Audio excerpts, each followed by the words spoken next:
Hi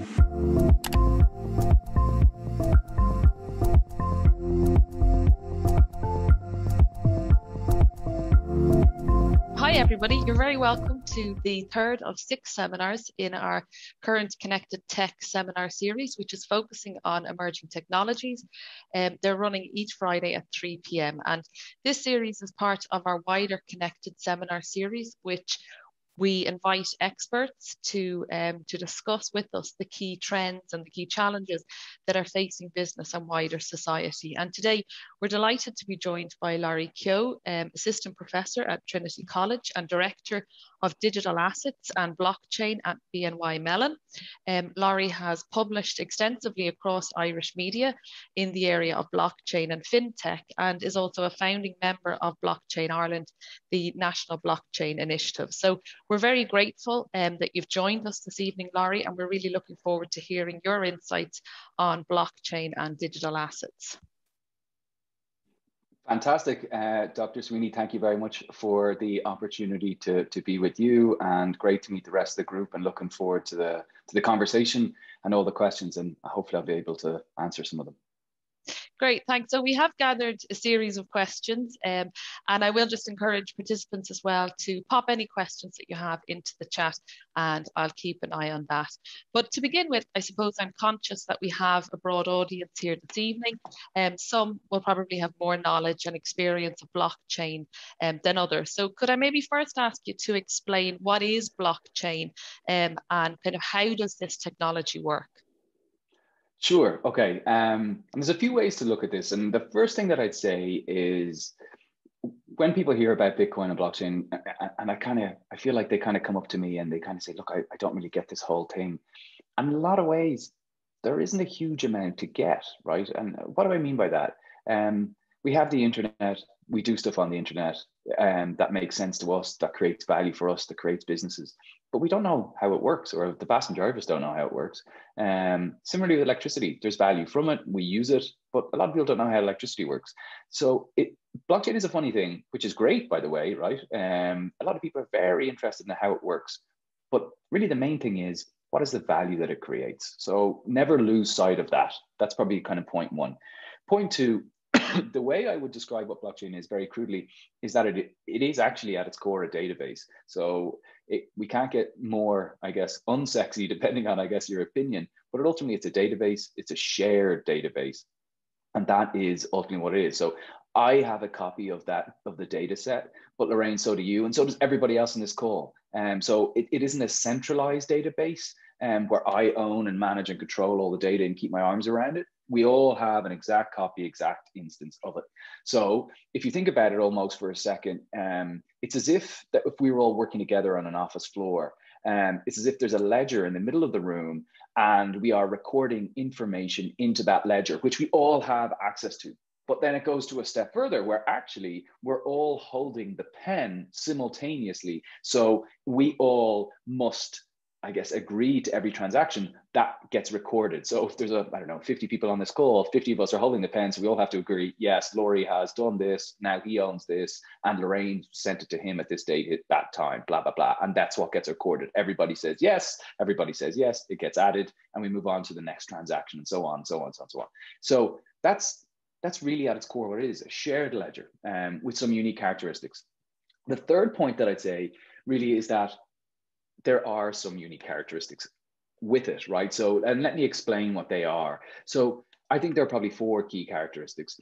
Now, where the applications of blockchain make sense is where you start to tick off more of these characteristics and attributes. And it really, if you're only ticking one of them, for me, it is, it's maybe not that powerful a use case, and you could probably use another technology which will be cheaper, better, faster than blockchain.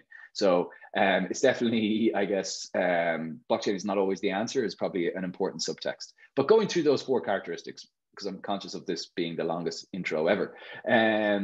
So one, key feature that you hear a lot about is immutability. So immutability is a term which is kind of, blockchain land, there's this kind of new language, but fancy way of saying hard or very hard to edit, amend, or alter something. That's ultimately what it is. So when you record a transaction on a blockchain, especially a very decentralized, or if you record something on a blockchain where there are lots and lots of people involved in that blockchain, like 50 people here, for example, it's very hard to edit or amend or alter something, because basically I would have to get agreement from over half this group that that transaction or what I'm trying to do is legit.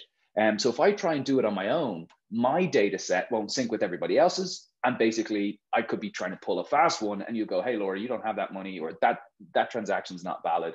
And that basically it won't get added to the shared ledger. And I may even get kicked out of the group for trying to pull a fast one. So that's kind of, immutability is a key feature. Now, what that results in is robust data, a very good audit trail, and also what it can lead to is use cases around supply chain management, authenticity of goods. So for example, we look at LVMH or Louis Vuitton actually are using blockchain in order to record how handbags are made, believe it or not. So the farms in Italy where leather is coming from, how that leather is then transported, how it's actually put together. So if you're spending €5,000 on a handbag in Brown Thomas, you scan the QR code, it opens up a web page, and then you punch in the serial number on the bag to effectively do two-factor authentication. And then it shows that the bag is legit. And this is a way to counteract counterfeit goods, which is a big problem for those luxury manufacturers. And what's interesting here is, I guess, if you talk about digital transformation, which is kind of sitting under, really what you're seeing there is LVMH have created a platform in association with Microsoft called Aura, and that is that blockchain platform. And then if you start to look a little further, they're now looking at white labeling their technology to other fashion houses. So it's an example of LVMH acting like a tech company rather than a fashion company, which I think is a pretty interesting play on where the world is right now and folks really understanding the power of technology and what it can do. So back to the start, immutability, hard to edit, amend, or alter. Right, number two, second characteristic, smart contracts. Another buzzword, smart contracts are self-executing contracts when certain criteria are met. If this event happens, trigger this payment. So what does that mean? Or give me an example. Okay, so today, if you buy travel insurance, your flight's delayed more than, let's say, 4 hours, you're actually entitled to make a claim, but you will be driven to go online, fill out a form, and then you get some of your money back minus the excess a couple of weeks later. That's not a fantastic experience, okay? You've had a bad experience, you got to do homework, and then you don't get all your money back and it takes weeks. Like, I'd argue that there are many, I guess, moments of truth if you're doing customer journey mapping in that process, and those moments of truth aren't good.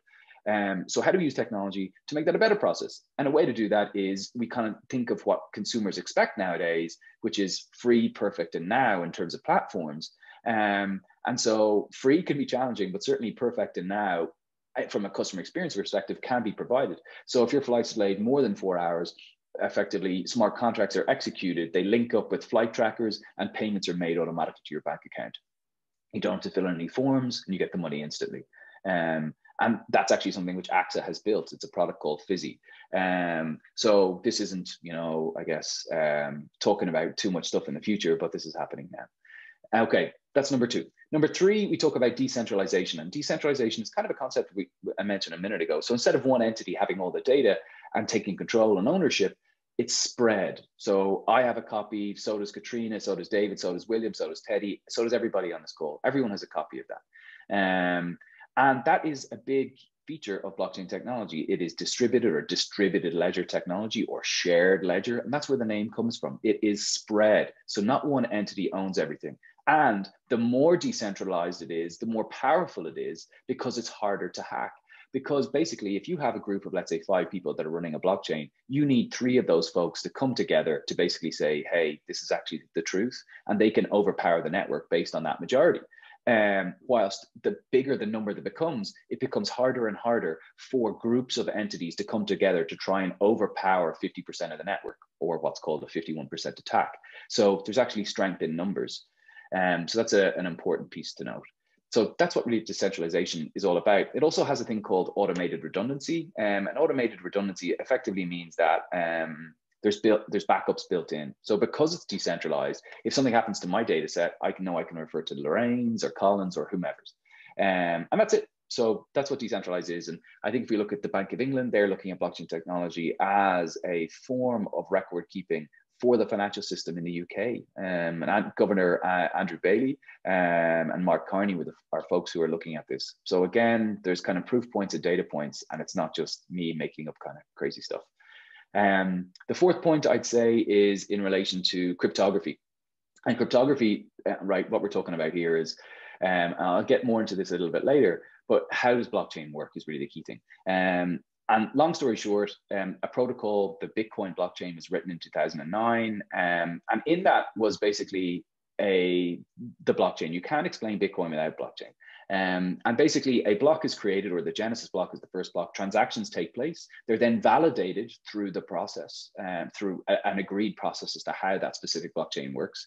And then basically those transactions are uploaded, for want of a better term, to that blockchain. Then the second block is created and the same process continues. And block 22, then block 500, block 1000, it works all the way up. The cryptography component is very interesting, and that is that block 1000 has a unique identifier, and that is linked to block 999, and 999 is linked to 998. So if you want to make a change, or to say that you've done something or that you haven't done something, you can't go into one specific block and change one transaction, because it changes the unique identifier of that block, which then won't sync up with the previous block or the block after. So what you actually have to do is go back to the first block and change the entire sequence. You are also up against a clock of approximately 10 minutes in order to do that. And at the moment, there's probably, I think there's about 709,000 blocks have been created on the Bitcoin blockchain. So you have to go back to 709,000 blocks and then overpower the network. Not only is that extremely difficult, but you need state level energy access in order to overpower the network in that way. So it's incredibly difficult, and it hasn't happened in 12 years. So important facts. Anyway, bringing it all back. So point one, blockchain is interesting, but it's about the use cases. Point two, it is a shared ledger. And point three, there are unique characteristics. If you're thinking about applications and use cases, try to tick off those four. So we mentioned immutability, we mentioned smart contracts, we mentioned decentralization, and we mentioned, I guess, cryptography. So hopefully that gives you a bit of a window into the magical world of blockchain technology. Yeah, that's great. That was a really good overview. Thanks for that, Lory. And as you mentioned, the supply chain, and particularly around counterfeit goods, we had an interesting question around climate change, and if blockchain can kind of support the fight against around climate change, and in particular, I suppose, tracking the carbon footprint along the supply chain. A good question. And the answer is it can, okay? And the way I look at this is blockchain can be used to record anything. And I'm not here to kind of shoot down blockchain, obviously, right? It's my job and career. But I think I think the angle I would be saying is, how is recording, I guess, carbon related data better if it's on a blockchain than on another system? And it's important to ask that question and trying to figure out what are the other options available, and where and why does blockchain make the most sense, right? I think, one theory might be that what you want to be able to do is ensure that as carbon is emitted, that level of carbon is recorded and recorded accurately, and it is not easily edited, amended, or altered, right? And that goes back to one of the key features that we mentioned, immutability, and I think therefore that's a good application. But there could be other technologies, arguably, that may play that role pretty well as well. So I don't want to say that it's always the go-to technology for that kind of function, but I guess if you look at the Financial Times, if you look at The Economist, what they call blockchain technology is the trust machine or the truth machine, because of that layer of information. So I think for things like that, I think it's I think it's definitely a technology that should be explored and evaluated alongside other technologies to see what are the pros and cons. Yeah, great. And just as you talk about blockchain and its potential, can I ask you how impactful or disruptive is blockchain now, and kind of what are the forecasts kind of going forward? Okay, good question. How impactful? And again, I'm biased, so I'm going to say very impactful. But I think there's some people who are part of this course and part of the MBA course. I know Lorraine Dunbar, I think, is maybe in the next group. I think I told her maybe 5 years ago or more that blockchain would be everywhere by 2020. I was wrong. It may take another 5 years. It may even take another 10 years, to be totally honest. But if we look at it from a moment, or sorry, if we look at it and take a step back for a moment and look at some of the numbers, right? So 15 billion has been invested into blockchain and digital asset related initiatives so far this year. And that number is set to grow. There are 31 blockchain and crypto unicorns. 12 were created in the last quarter alone. And really, like for me, I think if we start to look at blockchain at various application and use case level, I think the thing that I got wrong, and I'll be the first to say this, is ultimately blockchain is an infrastructural technology. It underpins a great many things, and therefore doing something at an infrastructural level takes longer than we'd all like, than we'd all hope. And I think, Roy Amara, who is a social scientist in the US, I think what we do is we overestimate the impact of technology over a 12-month period. But then what's interesting is we tend to underestimate its impact over a 5-year or greater period. And I think I guess that research really stuck with me, because I think it's very true. So if we look today at some of the things that are taking place, which is accelerating the adoption of blockchain technology, albeit still quite slowly, in my opinion. We look at some of the regulations that are coming out. So there's the Markets in Crypto Assets proposal, which will be applicable across the whole of the EU. There's a distributed ledger technology pilot regime, which actually just got approved 2 days ago in the European Parliament. So that's going to result in, I guess, more activities. And our own MEP, Mairead McGuinness, was involved in that. And then I think what we're seeing is a big focus for the European Commission is around digital identity, micro credentials, or credentials being recorded using blockchain technology. So if you look at some of these use cases, they're not exactly kind of simple things. They are, I guess, public-private initiatives which have wide sweeping impacts. And, I think I probably got overly enamored with the technology and how much it will change things. I think it also, another factor that I would say, which is important to note, is a lot of people are very happy with how things work today because they make money from it. And change isn't always necessarily good for them. So I think there's folks out there that probably want things to remain the same, and maybe they also look or help to slow things down a little bit. Yeah, great, thanks. And you mentioned there digital assets. Can I ask you to explain, I suppose, what is a digital asset? Sure. So look, it's a very intentional term, and I don't, and the bank, for example, doesn't use that term lightly, because digital assets aren't just crypto. Excuse me, it's important to know that, right? So like, absolutely, we look at crypto, we look at Bitcoin, but it's important to note that there's a whole bunch of other components or elements. So another area would be, let's say, stable coins. And what are stable coins? Stable coins are a form of crypto that is pegged on a one-to-one basis to the US dollar. So for every US dollar, you have to have a reserve in a bank like BNY Mellon to have a stable coin worth $1. And that stable coin, let's say the most famous one is maybe Circle and Coinbase's partnership to form a stable coin called USDC. And why would you have or use USDC? A big reason for USDC, or people to use it, is that if you buy crypto, buy Bitcoin, buy Ether, and then let's say you experience a gain, you can then sell out of Bitcoin or Ether and then put it into a stable coin.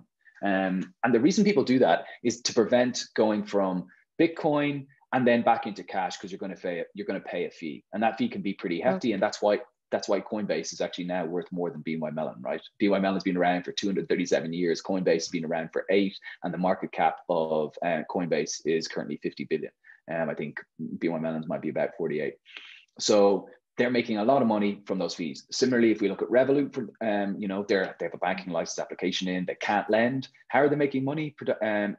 Primarily, it's actually through crypto. So back to stablecoin. So basically, you go from Bitcoin into a stable coin. And what you're doing is, if you experience the gain in the Bitcoin, you're basically locking in your gain in that stable coin because it's pegged to the dollar. It's not going to fluctuate wildly in price because it's linked to the dollar. And so then you can go from your stable coin back into Bitcoin or any other crypto. So you're basically staying on crypto rails. And that is one of the major benefits of stablecoins. And they have become incredibly popular, right? I think we're seeing Circle, for example, has experienced 10x growth year on year over the last 2 years. I think they have about 40 billion assets in USDC, and there's regulation is coming. They're also becoming a chartered bank in the US. So this is something that is happening, and it's also happening at a regulated level. So that's stable coins. Right, next thing. Central bank digital currencies are also a big thing that we hear a lot about. So digital euro, digital dollar, digital pound. What are they? Why do they matter? Really what they are is in reaction to largely, and Sweden actually were looking at a digital krona before Facebook's announcement of Libra back in 2019. But a lot of people started taking notice of Facebook's announcement after of the creation of this kind of digital money, to which the regulators went, absolutely not. And they've had to go through various kind of rebranding exercises. But really what central bank digital currencies look to do two things. One, on the wholesale side, it's how will banks transfer money, cross-border payments or interbank transfers cheaper, better, faster than they do today.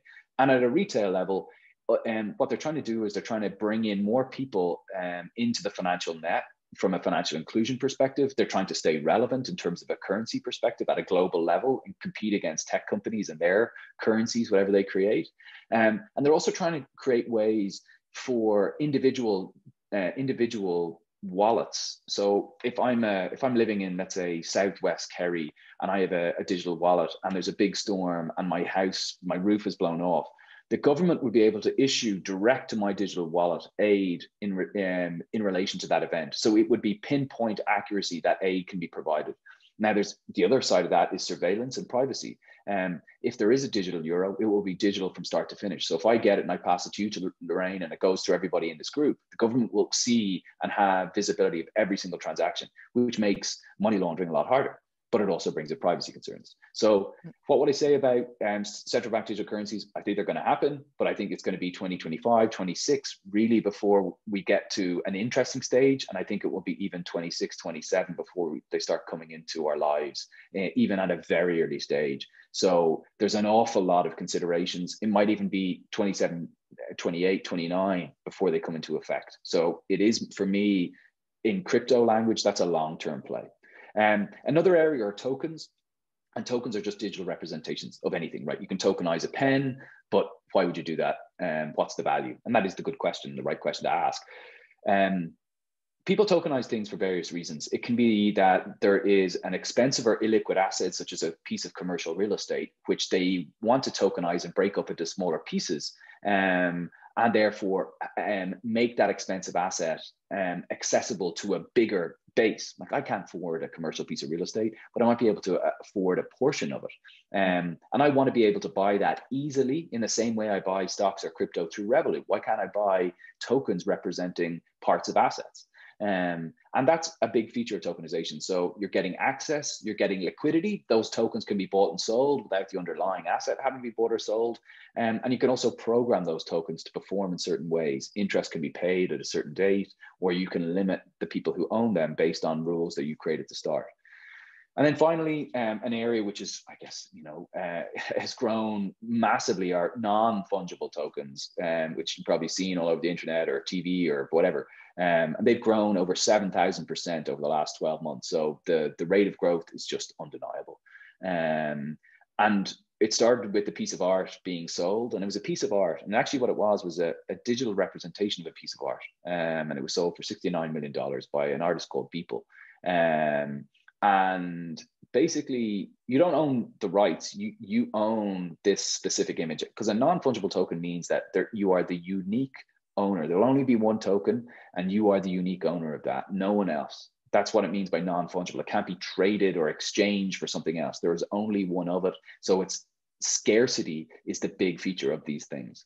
And why I think we're seeing a lot more about these non-fungible tokens is that, and why we will continue to do so, is that we're going to start to see these creep more and more into our lives, whether it's sport, whether it's music, whether it is gaming, for example. Mm-hmm. So to give you an example, the Kings of Leon brought out their latest album. They sold it through NFTs, more specifically through bundles of NFTs. And they used the Willy Wonka and the Chocolate Factory golden ticket model, which is always a good one. And that is that, certain people were lucky enough to win a golden ticket in these bundles of NFTs, which then enable them to go backstage, meet the band, and all that kind of good stuff. So what's happening there is you have the digital converging with the physical, and that's where we're going to see NFTs. So as a unlocking mechanism to specific content, to specific experiences. And you can see the same thing happening with sport. You can see the same thing happening with gaming. So great to see Ronan Dunn, who it used to be a former, or he might be transitioning, executive with Verizon, Irish guy in the US, looking after about 25,000 people over there. He's actually now become, I think, chairman of the board of the Six Nations. So I think he's a pretty switched on guy. I'd expect to see the Six Nations roll out NFTs in 2022.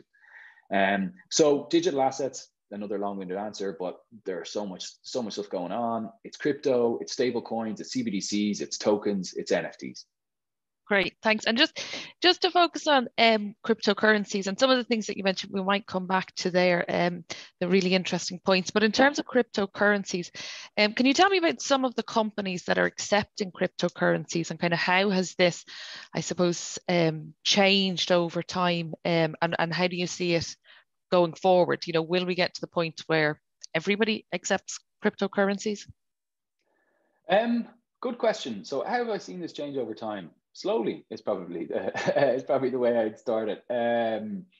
So for me, there was a big kind of a watershed moment back in September of 2020 when PayPal made an announcement that they were providing services to buy, sell, and hold crypto, and that customers could even buy goods through the PayPal platform using crypto. I remember seeing that and just went, oh my God, I need to buy more crypto. I need to buy more Bitcoin because this is going to be massive. That was just a big stepping stone into the retail market with hundreds of millions of users. So I think that was a big moment. That caused the bull run, actually, September of 2020, or literally was the catalyst for it, in my opinion. I think what we're starting to see now is certainly more institutions look at the area. If you think of Bitcoin was designed to do two things. It was meant to be a transfer of value. So how can I transfer a monetary value through specific rails without going through a bank or central bank? And it does that pretty well. But also it's a store of value. So it's meant to be a digital gold. There'll only ever be 21 million Bitcoin. And there's about 18.9 million have been created so far. The last one will be created in 2140. So there's a finite supply. Hypothetically, as time goes on, demand increases, supply decreases, price goes up, or so one could infer. So I think from a usability perspective, at the moment, I don't use crypto or any of my crypto to pay for everyday goods and services. And the reason for that is I see it as, or at least some of them anyway, as appreciating assets. So I don't want to spend €5 today that could be worth €50 tomorrow. And in fact, I actually already made that mistake a couple of years back. I went for lunch in New York and I tried to use my Bank of Ireland card. It didn't work. And then I said to this lady, by chance, do you have a digital wallet? And she said, I do. Okay, look, I'll just pay for it in Bitcoin. That lunch has now probably cost me, I don't know, like maybe $5,000, maybe more. No joke. And it was not like some fancy pants place, but just due to increase in price of Bitcoin. But anyway, so where we are beginning to see the use of crypto more and more is actually a lot of the exchanges such as Coinbase, such as Gemini and Kraken, which is opening up in Ireland as well, is that they're creating Coinbase cards or Gemini cards. And that will enable you to actually, to pay for everyday goods using your crypto. But basically it will exchange it at a certain rate. So you're not going to get absolutely annihilated in terms of the price appreciation in the following days. what they're trying to do, without getting overly complicated about it, Gemini specifically have the Gemini dollar. So in the same way I mentioned USDC is a stable coin, Gemini have their own stable coin. And what they're trying to do is get more people to use their stable coin. And so therefore they've created a debit card, which is linked to their stable coin, so that you pay for goods using their card. And basically it will create more traffic, and therefore you won't be as open or exposed to any, let's say, increase in the price of Bitcoin. So $5 today will be maybe $5.01 the next day, as opposed to $10 in terms of the price of coffee that you would pay. So look, what else do I think? I think more and more places will accept it also because it's valuable. I guess look at the interest rates that exist. Now, it's my personal opinion that it's valuable. I guess we're seeing markets dip pretty strongly today, and it's also still a volatile asset. So stable coins provide a mechanism to reduce that volatility. Yeah, and we might come back to investment in cryptocurrencies, because not surprisingly we have a few questions around your advice on that. But before we go to that, just there has been a good bit of talk recently about kind of cryptocurrency and the heavy use of electricity and the carbon footprint of cryptocurrency. So can I ask you, what are your thoughts around kind of sustainability of cryptocurrency? Yeah, and another, good question. And what I would say here is, when it comes to crypto and blockchain, my, I guess, experience through getting it wrong has taught me that there's rarely one reason to any kind of movement. So there's rarely one reason to kind of points that come up. And it's really important to snack on multiple data sources in order to validate what you think. So just because you read it in one place, I would really encourage you to go try and read 2 or 3 other sources to see if there's truth in what's being said. Because I think there's a lot of I guess, confusion sometimes in relation to why things are the way they are.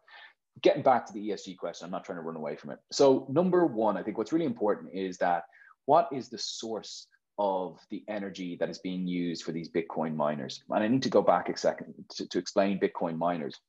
The Bitcoin blockchain specifically, back in 2009, was designed in such a way that the coins are created by the production of a mathematical puzzle, which is sent out every 10 minutes. And in reward for solving that puzzle, you get Bitcoin. And every 2 or 2.5 years, the number of Bitcoin reward is reduced in half. So at the moment it's 6.25, it'll half again in, I don't know what it is now, probably about 1.5 years, and it'll go down to 3.125. And it'll continue to do that, which builds in that model of scarcity, which is the amazing thing behind it. So there is a race to solve these mathematical puzzles every 10 minutes in order to get the Bitcoin. So if you can imagine warehouses from ceiling to floor with devices that are basically whirring away, trying to solve these mathematical puzzles as fast as possible in order to get the Bitcoin, that's what's taking place. And they need lots of energy. They need, you're looking at me on a laptop, and back in the day, 2009, you could have mined Bitcoin on your laptop very successfully. But as time has gone on, it's become much more competitive, and so you wouldn't stand a chance doing it now, right? You would not basically solve the puzzle faster than all these other machines. So the point I'm making here is, what is the source of energy for all these kind of warehouses that are whirring away trying to solve these mathematical puzzles? It was the case that in China it was smoky coal. Like, that's not good, and I have no argument against that. But what we've seen actually is that China has banned crypto and crypto mining, and that's resulted in lots of mining taking place in the US. And for example, in other parts of the world, and specifically in the US, there are actually the majority of the energy that's being used for these Bitcoin miners is actually solar. So that is a positive development based on China's action, believe it or not. But so that's one, and it's solar, wind, hydroelectric, whatever. So that's number one. I think another important point that I would say, so source of energy, another important point here is, as blockchain technology has evolved over time, what we have seen is the Bitcoin blockchain uses that mechanism of proof of work, which is solving those mathematical puzzles, which is very energy intensive. New blockchains like Cardano, like Solana, and others use another mechanism, which is 99% more energy efficient. So that argument about energy consumption significantly reduces. And it's great to see, I guess, the ecosystem itself kind of say, hey, you know what, this isn't good. We need to change this. And they've changed the model. So I think that's a very important point to note. Thirdly, what I would say is that there's also some companies doing pretty amazing work in the space. An Irish company called Nexalus, so Nexalus. And what they're doing is they're a team of smart folks, thermodynamic engineers. So Bitcoin miners, like the computer looking at me on now, right? They have a fan in them.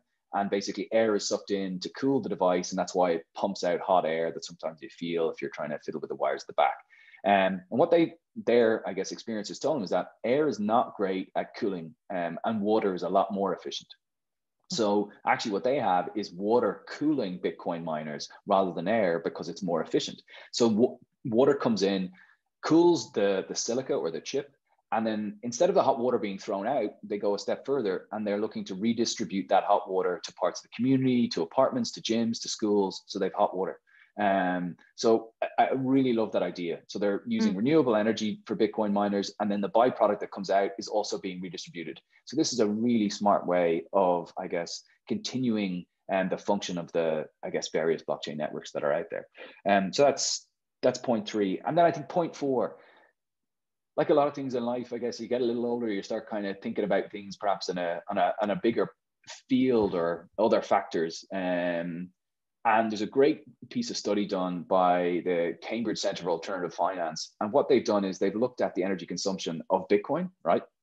Which is about, I think it's 101 terawatts a year of energy. Like, that's not good, right? And I'm not going to say otherwise. If you look at the energy consumption of physical gold, it's about 131 terawatts per year. Also, like, that's not good. But the important thing here is, I guess, to point out is it's more than Bitcoin. And then if we look at AC, air conditioning, right, globally, it's about 2,000 terawatts per year. If we look at the aviation industry, it's about 3,500. So if we really want to make an impact at a large scale level in terms of the environment, without being bad, there are bigger fish to fry before we hit Bitcoin. Now, I need to take individual responsibility for my actions as a citizen of the planet and try and reduce my carbon footprint as much as I can. And I guess I'm starting to. I'm by no means perfect. But I think if we're looking at the problem, we need to look at it in totality rather than focus in on one small piece of the pie, which should be addressed. But in terms of the resources that we have, I'd be looking at the other areas as well. Yeah, and it's really interesting to hear some of those advances, and no doubt that they will continue to reduce the carbon footprint in terms of Bitcoins and cryptocurrencies. In terms of cryptocurrency, can I ask you then, if somebody was interested, what is the best thing to do to kind of move into this area, or what kind of advice might you give somebody considering moving into this area that doesn't have any experience? Good question. And I'll tell, I guess this is a tricky one, right? And I'll say from, my time in Deloitte and Consensus and also in BNY Mellon, what I would say is that is the first thing we look for, right? So I'm not going to say it's not. And it really is, because of the areas moving quickly. We're looking for folks who have direct experience that we can plug in. I think the next criteria that we look for are folks who have done their homework. So let me give you an example.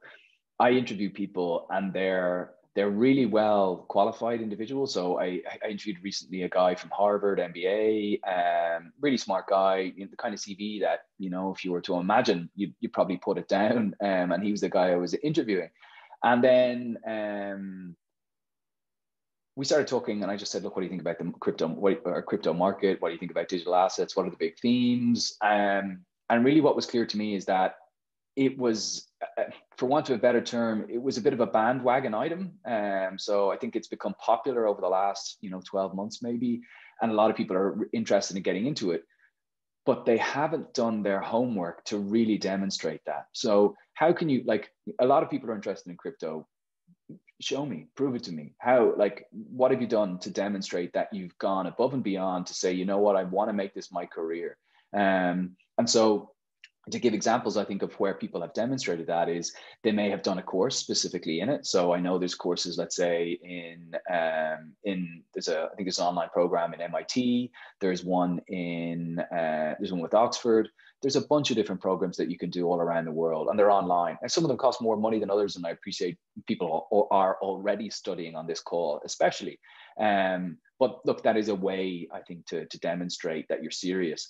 Secondly, I think for people to publish articles. So I was interviewing a lady recently, and she's actually just written some really good articles about decentralized finance and about other aspects of the digital asset ecosystem. So for me, that demonstrates that she has taken time to understand, she's taken time to analyze, and then she's, in the same way you write any paper, then she's, written that all down, and she's kind of put forward her views or recommendations, as the case may be.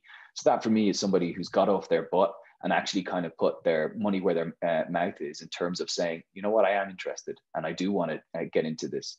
So for me, they are really important things. If you can do a course, if you can write an article, and if you can fundamentally demonstrate that you have invested time, and that this isn't a passing interest, and that you kind of want to be part of the next wave without putting in the work, then I think, certainly you'll get through, you'll get an interview, or you'll get through from the first round to the second round. Certainly, I'll put forward that I'm more than happy to kind of talk with people and have a virtual coffee in terms of providing advice as best I can. From an employment perspective in Ireland, the good news is that now has never been a better time to try and get a job in digital assets and blockchain. So as we look at the companies that have moved here, so Coinbase now nearly have 300 people working here. Kraken is in the process of being set up. Crypto.com, which is being led by an old friend of mine, Cormac Dinan, they're looking to grow. Similarly with Gemini, Binance have announced that they're setting up here. I guess Revolut is another company. So there are a bunch of companies, and I think when people are looking to change careers, I think the thing, and look, I've kind of been there a couple of times, I guess. I think you may need to take a step back to go forward if you're really passionate about this area and feel that's the case, and just say, you know what, I'm all in on this, and I'm willing to do what it takes to get experience so I can get my foot in the door. So hopefully that gives you, I guess, some thoughts. Yeah, and I suppose could I just ask you, just still on that point, where would you see to be the main kind of job opportunities, or what kind of profile, are companies looking for? I suppose regulation is a big area. Definitely. So look, I think that, areas where there's huge demand across all these companies, I think would be compliance, legal, and then I think you're looking at engineers or engineering. I think there are also opportunities though for business folks. So especially on the customer success side. So what do I mean by customer success? Because that can mean different things to different people. Customer success basically means that there's a sales team. They will kind of, they'll have a pipeline. It'll be their job to get a client to sign a contract for X, Y, Z. The customer success team, it's their job to ensure the customer is, I guess, fully onboarded. That you hit your kind of key performance indicators as to they're using the platform, that they're repeat users, they're using it multiple times, ideally per day or per week or per month, and that you are there to, I guess, play an advanced account management role for that person. And I think there's jobs, and there will be more and more of those jobs in Coinbase, in Kraken, and all those other companies that I mentioned. Uphold is another one that's coming to Ireland as well. So I think if you are really passionate about getting this area, I do think there will be opportunities. Great. And can I just ask another piece of advice around opportunities, and that would be around kind of making an investment in cryptocurrencies. And, would you kind of recommend people, do you think that there is still value in purchasing Bitcoins? Obviously, they can fluctuate, and that's the downside, like any investment. Sure. Look, I'm not in a position to give financial advice or recommendations on any crypto or any other asset, for that is, or asset class beyond crypto. I think what's important here to note are probably a few things. So number one is try and understand what the blockchain protocol underneath it, or what the token or what the coin is trying to do. Like, what's its purpose? If things are too good to be true, they usually are. And I think that's certainly another lesson I've learned. So try and understand what is the purpose of it. And if you don't understand, I would say mark that as very high risk. And then it comes down to your appetite to risk for your crypto portfolio. So that would be kind of, I guess, an important thing to think about. I think what I would say as well is like any portfolio, I think a balanced portfolio is very important. And depending on your appetite to risk, the way I kind of look at it is, you know what, I would be saying if 50% of your portfolio should be maybe could be Bitcoin, 30% Ether, and then maybe 20% some other coins. But ultimately, the whole asset class is very volatile, right? If you look at the percentage of risk associated with equities, which would be deemed higher risk, right, as a financial advisor, so they probably have about a 15% equity at risk percentage. The risk of crypto is at around above 80%. So to be in the crypto game, I think what's really important is know the risks and know that it could go to zero. And I would also suggest that really, look at it as part of your overall portfolio in relation to your pension, real estate, and cash, bonds, all that good stuff, and make it a small proportion rather than anything else.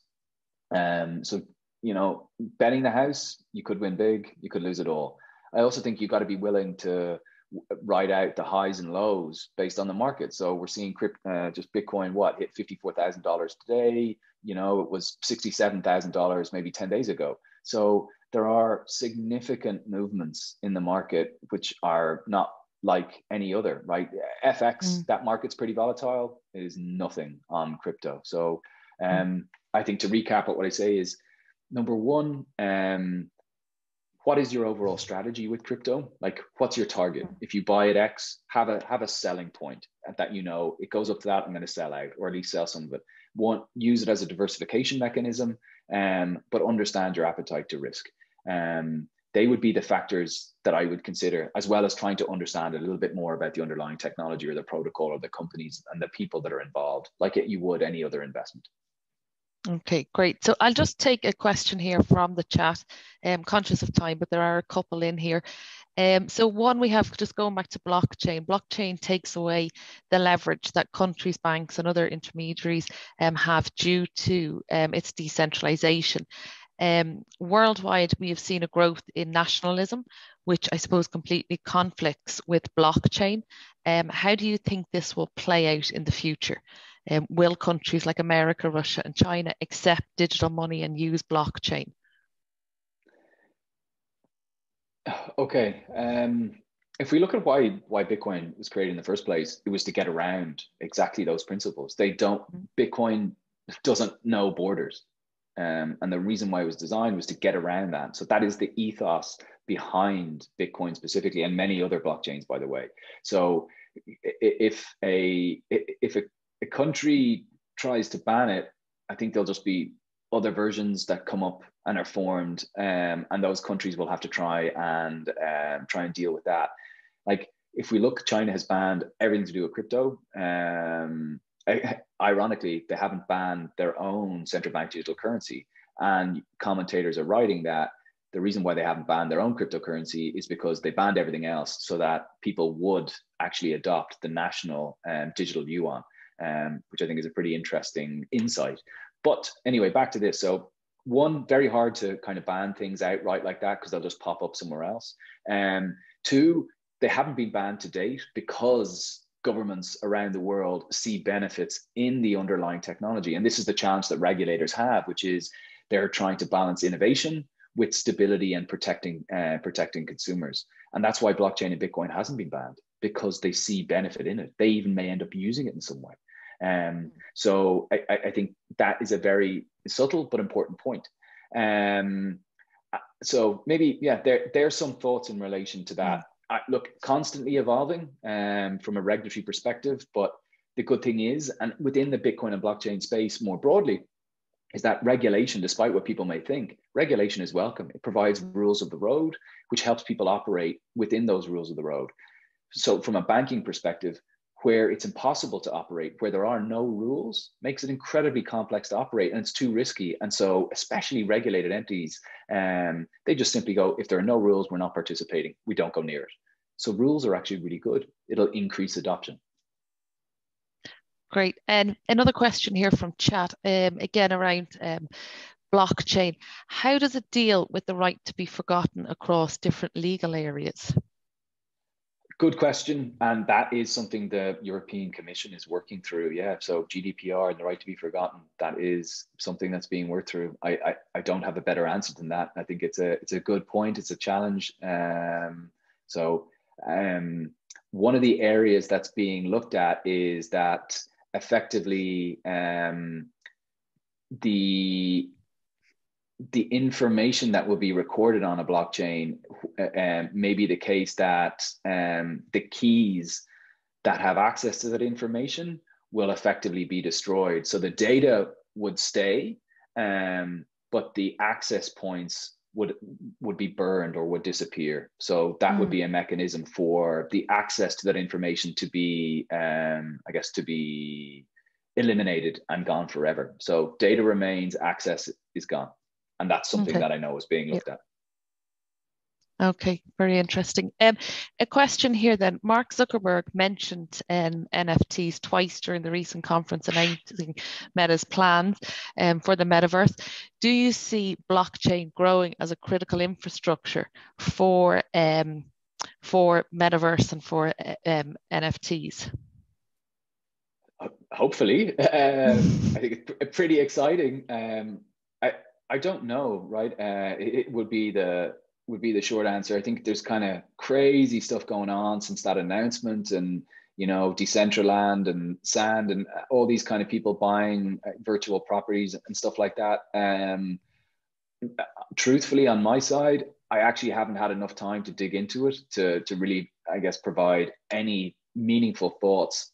I would argue that it's probably early days, which probably means that there's wild opportunities, but also wild risk. And so I would be, I think I probably need some time to look into it. To go back to NFTs specifically, I think we're at the early days of NFTs. I think they're going to be around and we're at the early days, and we're going to start using them. We may even not know that we're totally using them when we are. So I think as I said, if you're at a sporting event, to unlock specific content, a podcast, an interview, you may need to purchase an NFT to give you that. So that will be that on-ramp to provide access to that new content. I think we're only at the start of seeing how that world works, because if you think about it today, the digital and the physical experiences, they're not fully there. And I think there's going to be a big meshing, and I think NFTs will play a very important role in that. Great. So maybe just one final question, and it was around SMEs. And I suppose from your own experience, I suppose sometimes when we hear about companies and blockchains and embracing emerging technologies, they're often large organizations. Are SMEs kind of adopting blockchain?